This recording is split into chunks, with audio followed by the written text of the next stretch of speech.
एक दिन बुद्ध एक गांव में भिक्षा लेने के लिए पहुंचते हैं। गांव में प्रवेश करते ही बुद्ध देखते हैं पूरे गांव में सन्नाटा छाया हुआ है। दूर दूर तक कोई व्यक्ति नजर नहीं आ रहा है। बुद्ध उस गांव के पहले द्वार पर पहुंचे और कहते हैं भिक्षाम देहि, परंतु भीतर से कोई बाहर नहीं आता है। बुद्ध दूसरे द्वार पर जाते हैं, परंतु कोई दरवाजा नहीं खोलता है। फिर अचानक एक दरवाजा खुलता है और एक व्यक्ति उनका हाथ पकड़कर उन्हें अंदर खींच लेता है और कहता है क्षमा करें प्रभु, परंतु इस समय आप बाहर नहीं जा सकते। और बोला किसी ने राक्षस उंगली माल को गांव की सीमा पर देखा है और उंगली माल जिसको भी देखता है उसको खा जाता है। और यहां तक कि राजा के सिपाही भी उससे डरते हैं और वह प्रत्येक व्यक्ति की उंगली काटकर अपने गले की माला बनाता है। और कहा जाता है कि उसके गले में अगर 100 उंगलियां पूरी हो जाएंगी तो उसकी विनाशक शक्तियां और भी ज्यादा बढ़ जाएंगी। बुद्ध यह सुनकर घर से बाहर जाते हैं। वह व्यक्ति बुद्ध को रोकने की पूरी कोशिश करता है और बोलता है प्रभु बाहर मत जाइए, बाहर बहुत खतरा है। बुद्ध कहते हैं कि अंगुलीमाल खतरनाक नहीं, दुखी है और उसे मेरी आवश्यकता है। कुछ दूर चलने के बाद बुद्ध वन में प्रवेश करते हैं। बुद्ध जंगल में अपने मार्ग पर आगे बढ़ते रहते हैं। बुद्ध पर अंगुलीमाल के डरावने रूप का कोई असर नहीं होता है। फिर उसकी बगल से निकल अपने मार्ग में आगे बढ़ जाते हैं। अंगुलीमाल बड़ा परेशान होता है कि लोग मुझे देखकर डर जाते हैं या भाग जाते हैं, किंतु ये कौन है जो मुझे नजरअंदाज कर रहा है। अंगुलीमाल बुद्ध को आवाज लगाता है, किंतु बुद्ध आगे बढ़ते रहते हैं। वह दोबारा तिबारा आवाज देता है, किंतु बुद्ध आगे बढ़ते रहते हैं। गुस्से में अंगुलीमाल कूदकर उनके सामने खड़ा हो जाता है और कहता है मेरा आदेश देने के बाद भी तू रुका क्यों नहीं, तू चलता ही क्यों जा रहा है। बुद्ध बोले मैं तो रुक गया था, किंतु तुम ही चलते आ रहे हो। अंगुलीमाल समझ नहीं पाया कि बुद्ध क्या कह रहे हैं, परंतु वह इतना जरूर समझ गया कि सामने खड़ा व्यक्ति उससे डरता नहीं है। अंगुलीमाल बुद्ध को डराने के लिए चिल्लाकर पूछता है ए साधु, तुझे मुझसे भय नहीं लगता? मैं आदि मानव हूं। बुद्ध कहते हैं नहीं, तुम तो मानव हो। बुद्ध की ये बात अंगुलीमाल के हृदय पर लगती है। पहली बार किसी ने उसे मानव कहा था।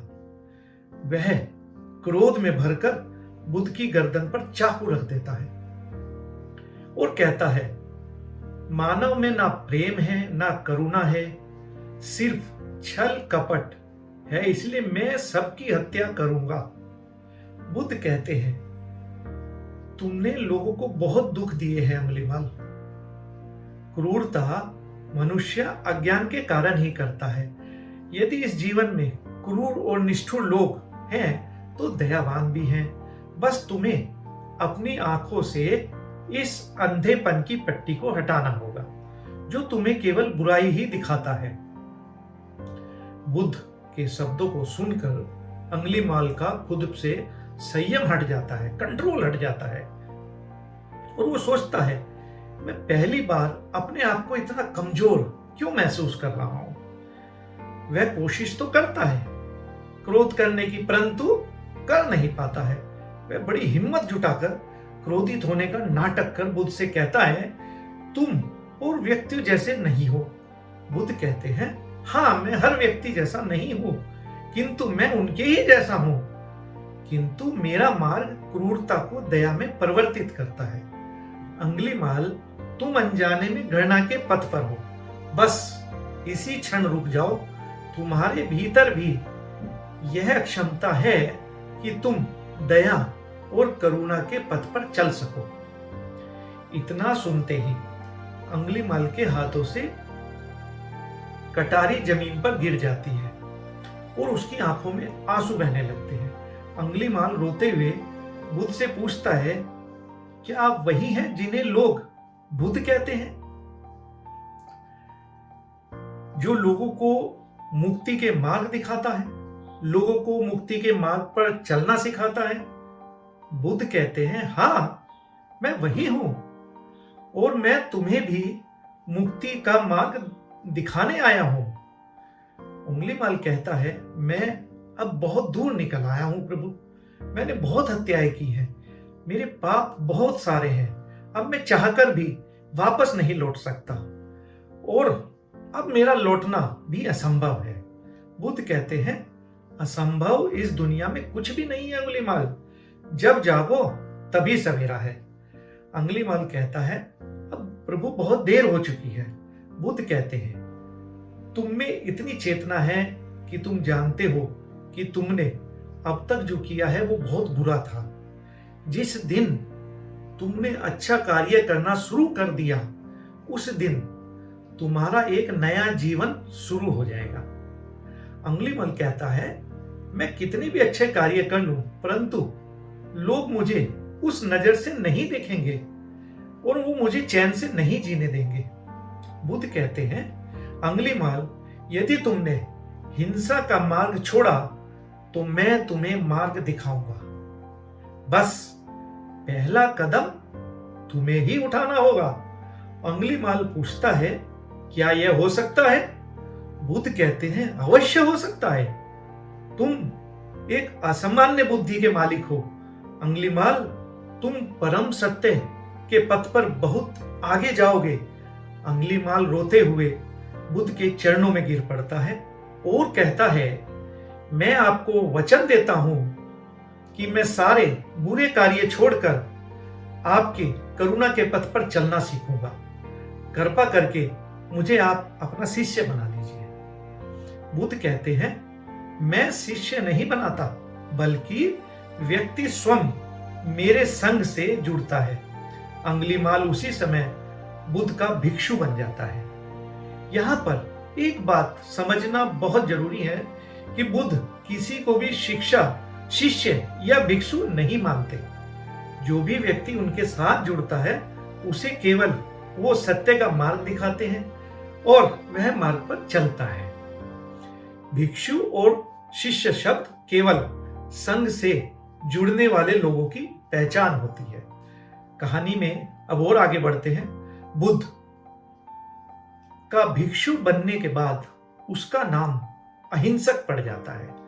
जब अहिंसक बुद्ध के शिष्यों के साथ गांव में भिक्षा मांगने आता है तो गांव वाले उसे मारने दौड़ते हैं। जब यह बात बुद्ध को पता चलती है तो वह तुरंत उसे बचाने के लिए उसके पास पहुंचते हैं और अपने शरीर पर उन लाठी डंडों को झेलते हैं। अहिंसक रोने लगता है। बुद्ध को देखकर गांव वाले डंडे और पत्थर मारना बंद कर देते हैं। सभी लोग बुद्ध से कहते हैं, प्रभु, क्यों इस हत्यारे उंगलीमाल की रक्षा कर रहे हो? ना जाने कितने लोगों की जानें ली है इसने। बुद्ध कहते हैं, अब यह उंगलीमाल नहीं है, इसका नाम अहिंसक है। बुद्ध कहते हैं, यह बदल चुका है। बस आप सब लोग इसे अपनी पुरानी दृष्टि से देख रहे हैं। यदि यह उंगलीमाल होता तो क्या आप में से किसी में इतना साहस या बल था कि कोई उसको एक उंगली भी लगा पाता? कभी नहीं। तभी भीड़ में से एक औरत बोलती है, अरे इस साधु ने तो कल जंगल में गुजर रहे एक व्यापारी की मदद की थी, क्योंकि उसकी पत्नी बच्चे को जन्म देने वाली थी और इस साधु ने उसको वैद्य के घर तक पहुंचाया था। यह भिक्षु मन का सच्चा न होता तो वह स्त्री कब के अपने प्राण त्याग चुकी होती। अहिंसक बुद्ध से कहता है, इन्हें मत रोकिए प्रभु, इन्हें मारने दीजिए और तब तक मारने दीजिए जब तक इनके मन का क्रोध शांत ना हो जाए। बुद्ध कहते हैं, कर्म और गुणों के भंडार हो तुम अहिंसक। आज तुमने सिद्ध कर दिया कि तुम वाकई में अहिंसक हो। अहिंसक बदल चुका है और हमसे ही देखने में भूल हो रही है। लोगों ने तुरंत अहिंसक से माफी मांगी। दोस्तों, इस कहानी से हमें यह सीखने को मिलता है कि लोग सोचते हैं कि उन्होंने बहुत सारे गलत काम किए हैं, अब इन गलत कामों को सुधारने के लिए कोई भी विकल्प नहीं बचा है। परंतु बुद्ध कहते हैं, चाहे आपने अब तक कितने भी बुरे कार्य किए हैं, कुछ भी ऐसा कार्य किया जो निंदनीय है, अगर आप एक विचार को अपने मन में लाते हैं कि अब मुझे बुरा नहीं करना है, तो वही विचार आपके ट्रांसफॉर्मेशन का, रूपांतरण का कारण बन सकता है। पर सबसे जरूरी बात यह है, क्या तुम पहला कदम उठाने के लिए तैयार हैं? दोस्तों, कमेंट करके जरूर बताएं कि ये कहानी आपको कैसी लगी। Thank you very much.